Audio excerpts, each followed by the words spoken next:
Guys, my name is Yeti and welcome to another episode of drumroll Yettysplash.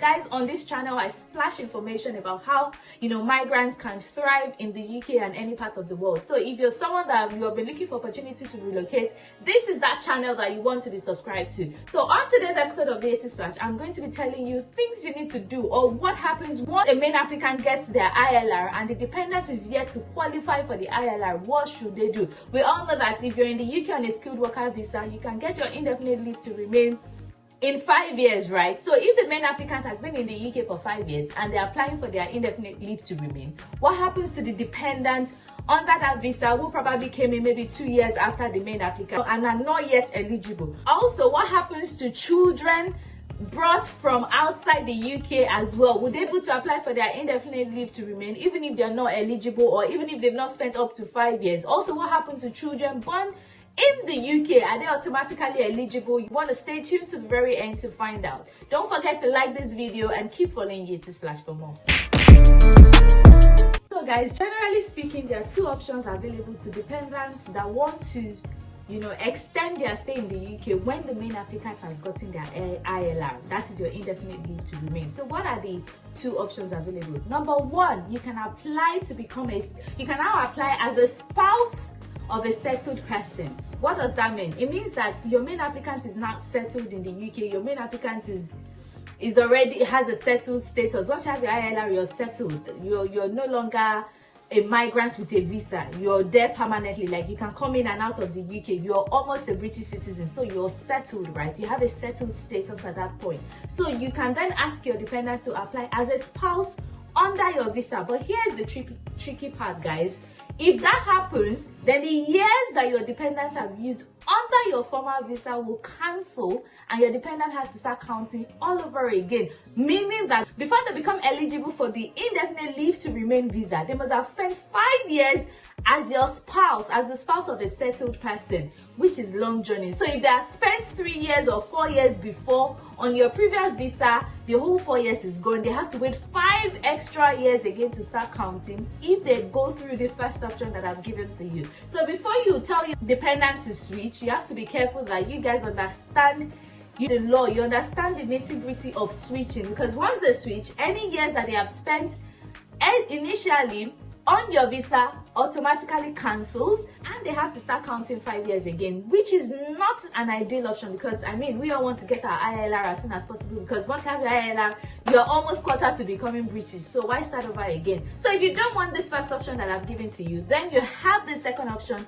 that I'm about to share with you. But before I share that option, don't forget to like this video, subscribe, comment if you have any questions, and keep following Yettysplash for more across all my social media platforms. Guys, the second option for the dependents will be that the dependent can extend their dependent visa. Yes. So if you have spent 3 years on your dependent visa and then your main applicant is already qualified for an indefinite leave to remain because they have been in the UK for 5 years, what you can do as a dependent is to apply to extend your dependent visa. Yes, you're wondering that how will you extend, especially because your main applicant visa has expired and they've already switched. It doesn't matter, as long as you have what is called a UAN, unique application number of your main applicant, you can use that to apply for an extension of your dependent visa. So now, if you apply for an extension, they usually grant you 3 years extension in the first instance. So once they grant you that 3 years extension, even if you need 2 years, you have to pay for 3 years. UK like money. So they're going to grant you 3 years extension. Then within that 3 years, if you're eligible for ILR after 2 years of getting that extension, then you can go ahead and apply for your indefinite leave to remain. Let me know in the comment section if you understand my clarification. So if you're a dependent in the UK and your partner came in before you, maybe 1 year after you've arrived, 2 years after you've arrived, 3 years after you've arrived, if they have their indefinite leave to remain because they have spent 5 years in the UK, you do not need to panic. All you have to do is extend your own dependent visa. Another thing you need to note is that if you're on a visa whereby your main applicant paid IHS, if you're extending, you will still have to pay for IHS.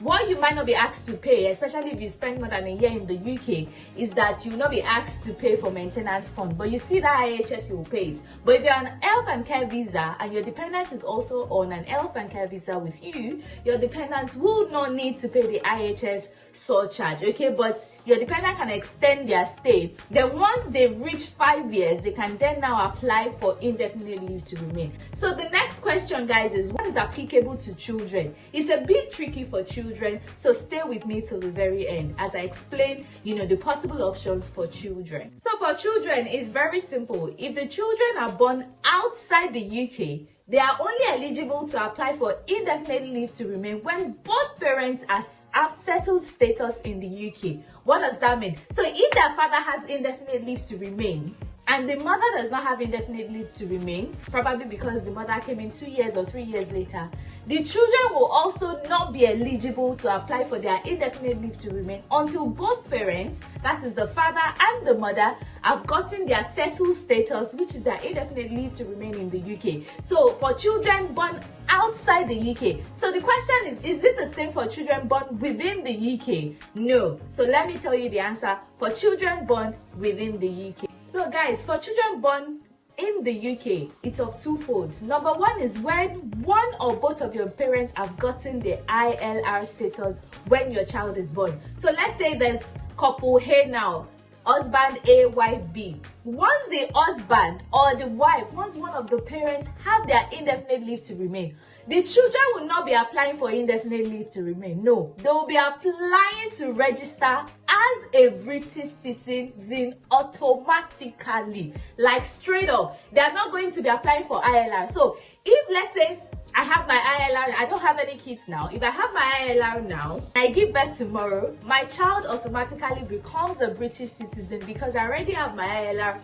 before giving birth to my child. Or have a child now and I get my ILR, let's say in the next 3 years. The moment I get my ILR, my child will not have to wait 5 years before he or she is eligible for an ILR. My child will automatically become a British citizen before myself because I can apply to register that child as a British citizen, like automatic. So it's amazing for children born within the UK when comparing the laws to those born outside the UK. I know a lot of people be like, why do you have UK does not confer citizenship right by birth, why do you have to still give birth to them in the UK? Sometimes there are little benefits like this. So for a parent with a settled status, once they have their settled status and they give birth to a child in the UK, that child can then register automatically to become a British citizen. And if the application is granted, just apply for their British passport straight away.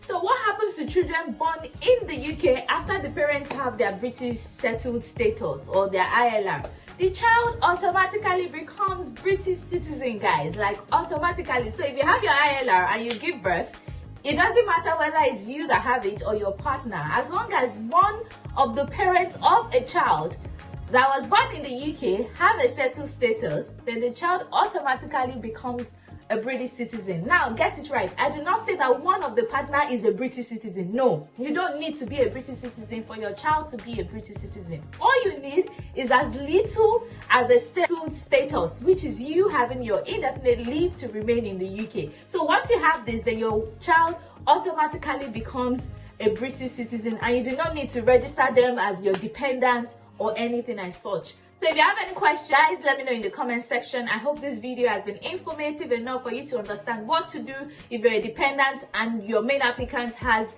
ILR and you're not eligible yet, what you need to do. And if you have children either born in the UK, outside the UK, things that you need to do. If you have any questions, please let me know in the comment section. And I'm also going to leave the link that you can use to extend your stay in the UK as a dependent as well in the description box. So do well to like this video, share it with your family and friends, subscribe, guys. You guys keep me going, so please subscribe and keep following Yettysplash for more.